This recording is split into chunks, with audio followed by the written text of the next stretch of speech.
Ika-4 ng Nobyembre taong 2023 matapos ang impresibong laban ay pinamalas ng tinaguriang The Filipino Phenom na walang iba kundi si Reggie Suganov at mapasakamay ang bakating titulong WBO Global Light Flyweight title. 5 buwan lang ang makalipas, muling isinabak ang ating bidang kababayan. Subalit sa pagkakataong ito mga idol, ang lahi naman ni Inoue ang haharapin nitong si Reggie Suganov.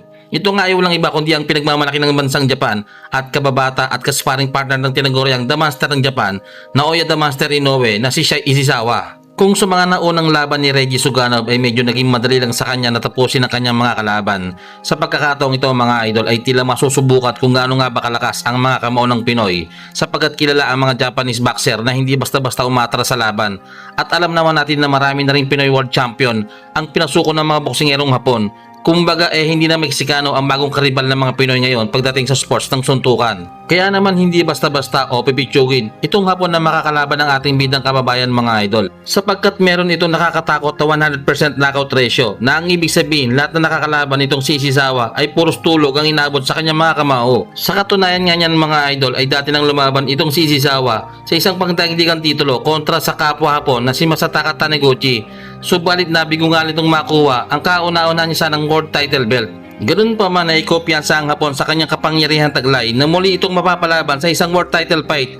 Kaya naman dalit-dali ay kinasahan nito ang hamon ng Pinoy at wala daw problema kung sa bansang Pilipinas pagagawin ang kanilang bakbakan, na ang ibig sabihin ay hindi nito binibigyang importansya ang kakayahan ng isang mandirigmang Pinoy. Subalit ang inaasahang easy fight ng Hapon sa Pinoy ay tila ba naging isang malagim na bangungot na talaga namang iginagimbal ng buong Japanese Boxing Society at Master ng Japan, Naoya The Master Inoue, kung saan ay nasaksihan ng mga ito kung paano lumpuhin ng Pinoy ang Japanese boxer na halos mag-agaw buhay na.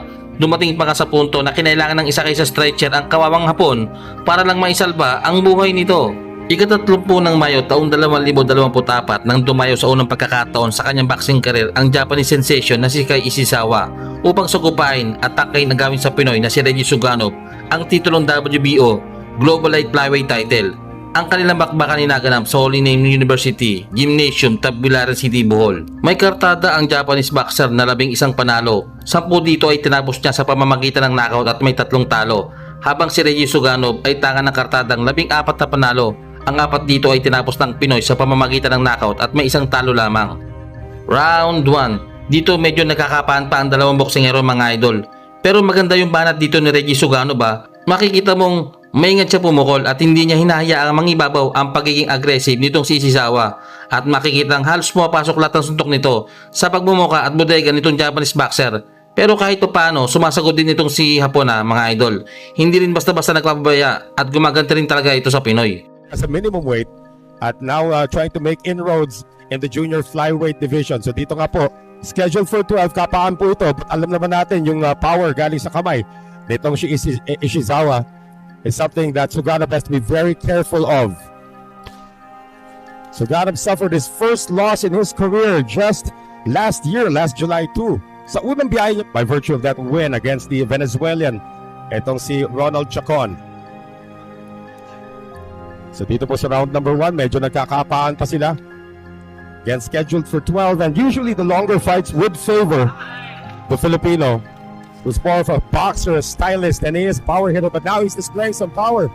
4-punch combination, no response for Ishizawa.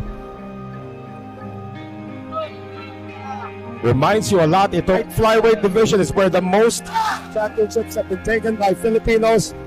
Suganov, sinusubukan pa rin kung gaano katibay ang sikmura at saka itong ulo ang kanyang kalaban from Japan. Very astute about boxing. Alam nila kung maganda ang pinakita. Alam din nila kung medyo nadedehado. There's a lot of buzz going around after that power shot coming from Ishizawa. So Ishizawa's turn right now to try and take the advantage. By our unofficial scorecard, Suganov is leading in this round. Let's see what kind of finishing kick this 27-year-old from Japan has.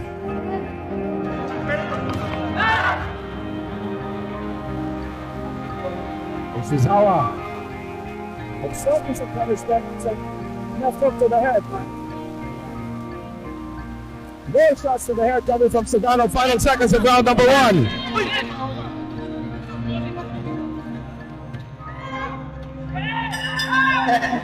Surge there coming.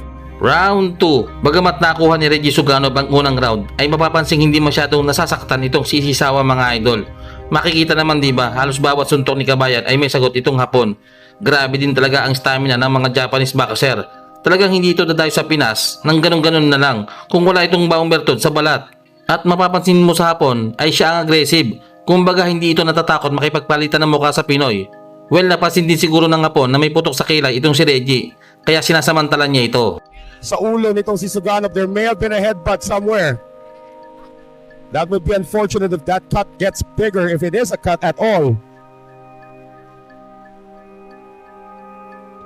Ishizawa still 1 trying to defend this WBO Global Light Flyweight Championship.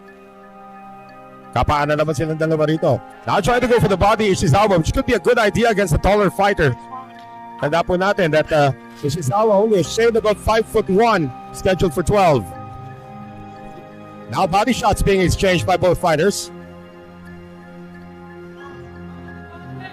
Again, plowing forward pa rin. Ito po si Ishizawa of Japan, the challenger in the pink trunks. Mukhang hindi niya pa masyadong iniinda. Again, Ishizawa trying to go for as many body blows as he can, trying to soften up his opponent. He's got a 4-inch reach advantage, a 4-inch height advantage, and about a 4-inch reach advantage as well. Shots to the body. Kind of defense actually here to the head.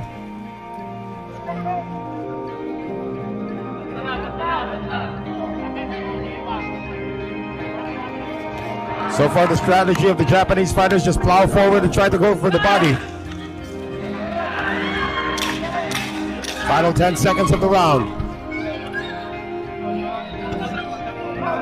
Still more body shots being thrown by Ishizawa. Closer round, but it's still...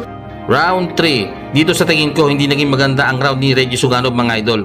Kumbaga nawawala yung magagandang setup sana kung tumatama sana ito sa pagmumukha ng kalaban. Maganda sana, subalit na-overcome ito na mga counter ng Japanese fighter. Pero ang magandang ginawang adjustment dito ni Suganov ay hindi siya masyadong nagpapa-apekto sa mga ginagawang panggugulang nitong si Ishizawa. Saka may kalakasan din talaga ang kamao nitong Hapon mga idol kasi napapatras itong si Reggie sa tuwing tatamaan nito sa bodega. Of course, out of his 11 wins, 10 wins coming by way of knockout. His last 4 bouts, however, 3 of them were losses. So medyo pabawi pa lang itong si Ishizawa. Did lose way back in 2019. That was his first loss against Taniguchi. The rematch, he also lost against Masataka Taniguchi.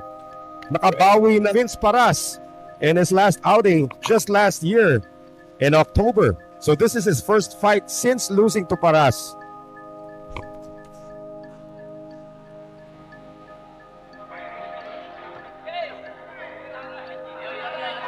Like that combination was just a flurry. The crowd really gets into it here.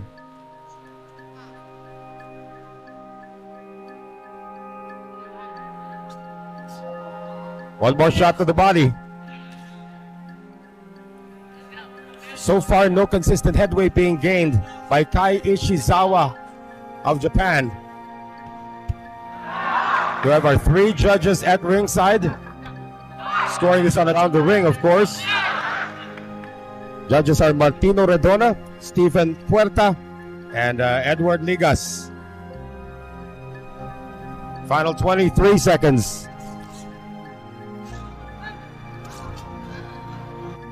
And Alvaldo really hasn't turned much in terms of Ishizawa. Now a late surge coming from Suganov.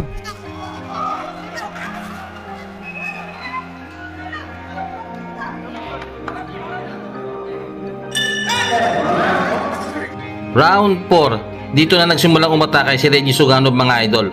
Marahil ay inisip nito na lubang nasaktan ng Japanese fighter sa mga birada nito sa tagiliran. Subalit, dito ka rin talaga magugulat sa mga boksingerong Hapon na ito dahil makunat pa ito sa Belekoy na kahit tinatamaan pa ng solid na suntok sa pagmumuka at bodega ay nagagawa pa rin ito makipagsabayan kay Kabayan. At ang matindi pa nga dito, nagagawa pa nitong baliktarin ang sitwasyon. Pagmasdan nyo mga idol, mamaya si Reggie naman ang makokorner at magugulpe ng Hapon. But at the rate, nakakalusot itong mga jabs nitong si Suganov. Might be a very long day here for the Japanese fighter. But again, the game over a smaller opponent. The one thing Suganov doesn't want to do is get engaged in an inside battle. We have a holding warning issued by Attorney Dandrick Stapdasan, our referee.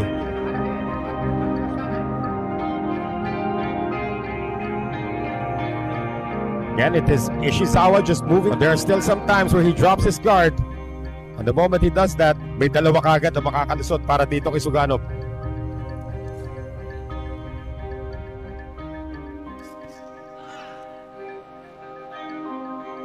Past the halfway mark of round number 4, scheduled for 12. Unti-unti na pong namamaga. Again, he's just moving forward. That's the only positive working now on the side of Ishizawa. He's not allowing his opponent to move forward. Medyo sumandal doon ng matagal. Ito si Suganov. Pero nakabalik na rin. And he has now turned the tide. He has now got his opponents against the ropes. 40 seconds remaining here. A lunging left hand coming from Suganov. Another uppercut. And this time Ishizawa says, bring it on. Another right hand here from Suganov. The accuracy from the Philippines. Not just one, both of them starting to close. Dandrick Stapdasan has to step in once again. Final seconds of the 4th. Suddenly the power of Reggie Suganov being displayed here. Kino-counter-check na talaga. Ito si Ishizawa. Every time Ishizawa tries to reload, Suganov is in his face. And Ishizawa... Round 5. Dito mukhang nakukuha ni Reggie ang momentum ng laban sa nakalipas na 4 na round. Pero bibilib ka rin dito kay Ishizawa mga idol dahil hindi ito natitinag sa mga suntok ni Kabayan. Ang gaganda ng banat dito ni Reggie halos pasok sa bodega at magmumukha ng hapon. Pero hindi man lang ito nasasaktan. Well, dito sa round na ito, masusubukan din ang kunat ng pagmumukha nitong si Reggie Suganov mga idol. Dahil tumatama na rin ang mga counterpunch ng Japanese fighter. At medyo lumalala na rin ang headbutt nito sa ulo. Kaya naman delikado dito si Kabayan I land in 2017 because he bumps up on the hook. That was actually a first round knockout. Some infighting now between the two. A lot of blood now coming out of the head. The face of Suganov. Won by a TKO against Ronald Chacon kasi nasugatan din. Ito si Ronald Chacon. Final minute of the 5th. The crowd here a little concerned about seeing presence of blood on the face of their homeboy from Dawis Bohol. It's not above the eyebrow. Let's not impair your vision. When you see your opponent's white gloves with a little bit of blood, you're already concerned. So far, Ishizawa is actually doing well until that right hook delivered by Suganov. But now Ishizawa, his game plan is now start. Oh, good exchange there. Ishizawa had the better of it though. Another jab coming in for the Japanese. A lot of misses here for Suganov. Round number 6 comes to an end, and it looks like that is the first.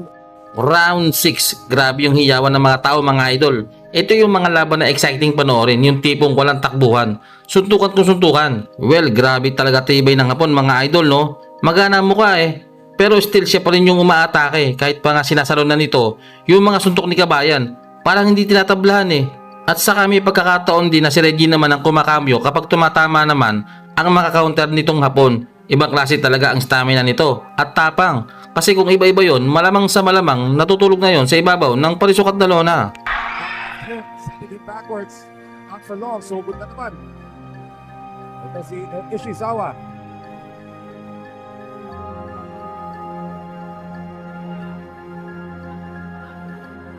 Kind of needs to find ways to work the angles here. Napapasok itong si Ishizawa. Trying to be a counter puncher. We knew he was the aggressor at the start. That uppercut goes through.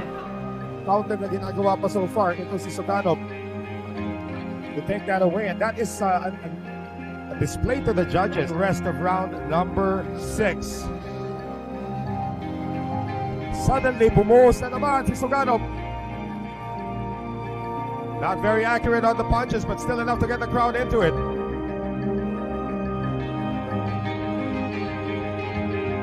Body exchange.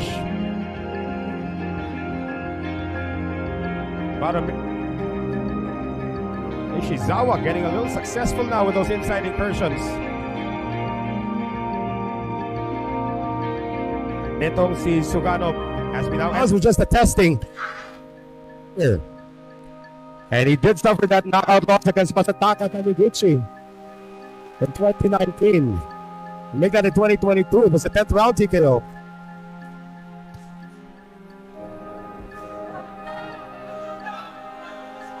Nauunahan na po si Suganov. Again, the reach advantage has been totally negated. So watch out for the low blows. Taniguchi has really, Ishizawa has really flipped the script here. Naging flat-footed na itong si Suganov. He is retreating, and every time he tries to pull off something, Ishizawa is in his face. Another round looming towards the fighter from Japan. Suganov was so accurate in the first 3 rounds, now he can't hit anything. Round 8. Dito bumibilis na ang pag-atake ng Japanese boxer mga idol. Talagang grabe yung pressure kay Kabayan kasi talagang dinadala ng hapon sa sulok ng ring itong si Reggie at dito niya ito pinapaulunan ng mga malulutong na suntok. Dito umatras na si Kabayan dahil sa lumalala na yung sugat niya sa muka na galing sa accidental headbutt Pero yung pagiging aggressive nitong hapon ang siya rin magpapahamak sa kanya kasi wala na solog ang diskarte nito bara-bara na lang. Kasi ang nangyayari kumbaga dito umaasa na lang ito sa isang miracle shot. Kaso siya pala ang masasabol dito ng Pinoy. Height advantage over his opponent. And again, itong si Ishizawa is just trying to make it junior flyweight division after campaigning most of his career as a minimum weight. And at 107.2 pounds. That's a lot more muscle though for Ishizawa. Oh! Ishizawa got staggered there by the left hook coming from Suganov. And another one! Ishizawa is down!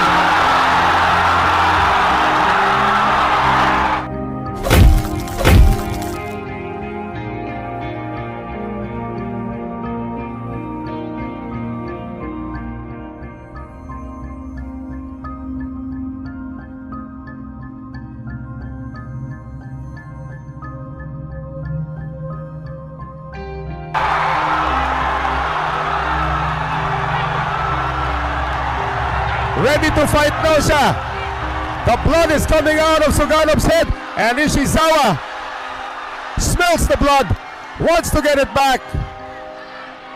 Oh, great right coming from Ishizawa. Napatras to si Suganov. Ishizawa missing. Less than a minute remaining here in this pivotal 8th round.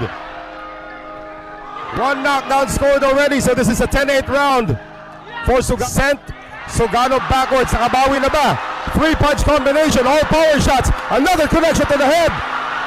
And throwing in the towel. The side of Ishizawa. It's over.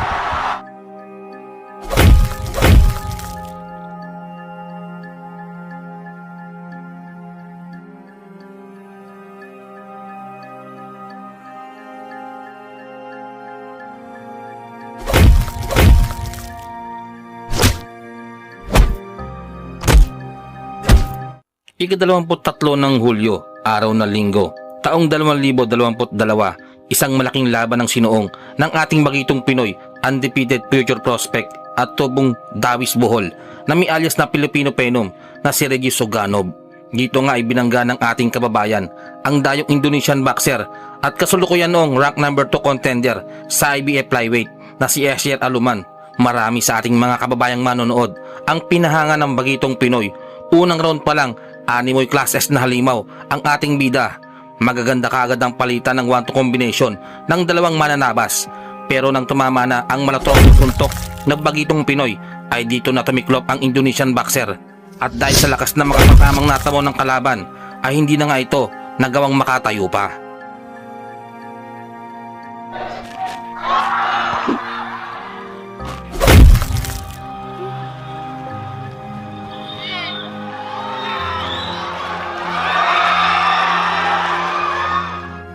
Ika-9 ng Setyembre taong 2022, 2 buwan lang ang makalipas mula ng talunin ng Pinoy ang Indonesian boxer.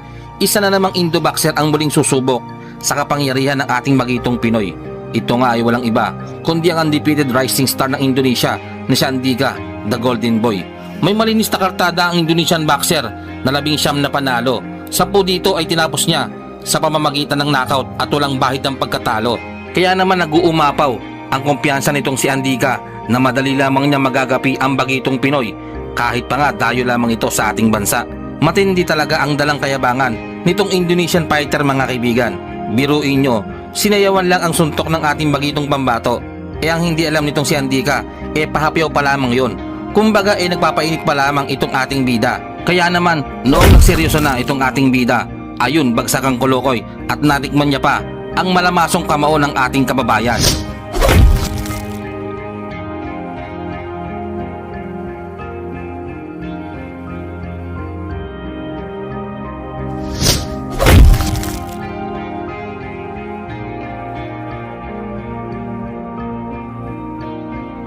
Umabot ang kanilang makbakan hanggang sukdulang 12 rounds at nakuha ni Reggie Suganov ang panalo by lopsided unanimous decision. A unanimous decision, still undefeated, Reggie, the Filipino Phenom, Suganov!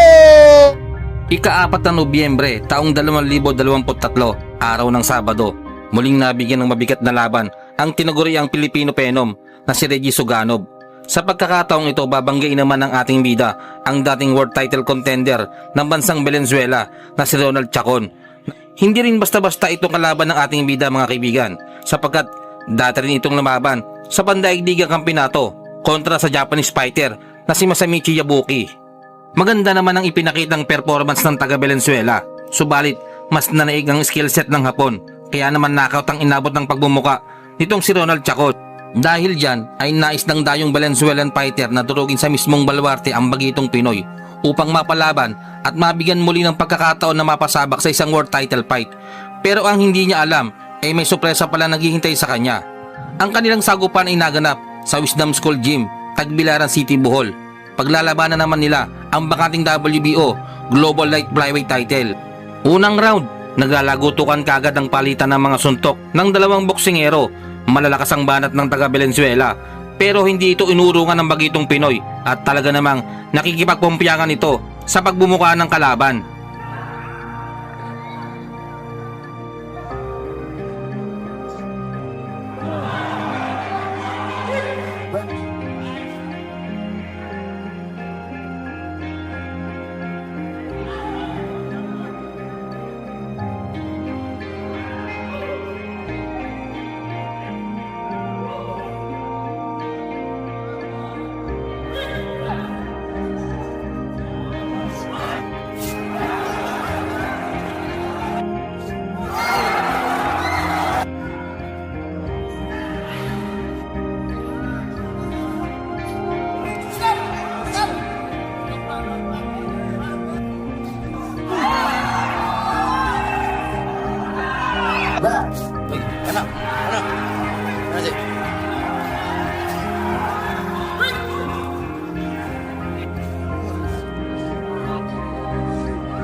Yay.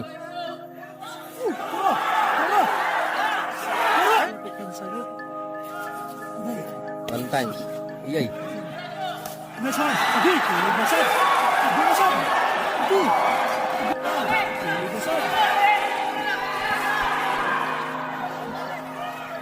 Jab straight.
Jab straight.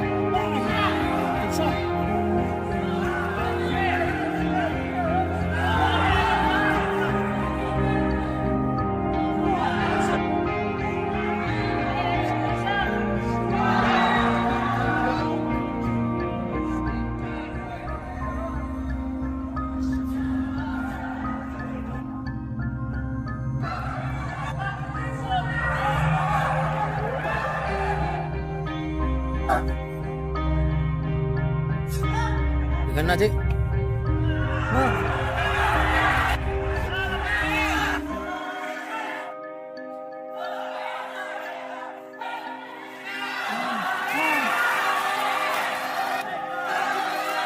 This is the last and final round, ladies and gentlemen.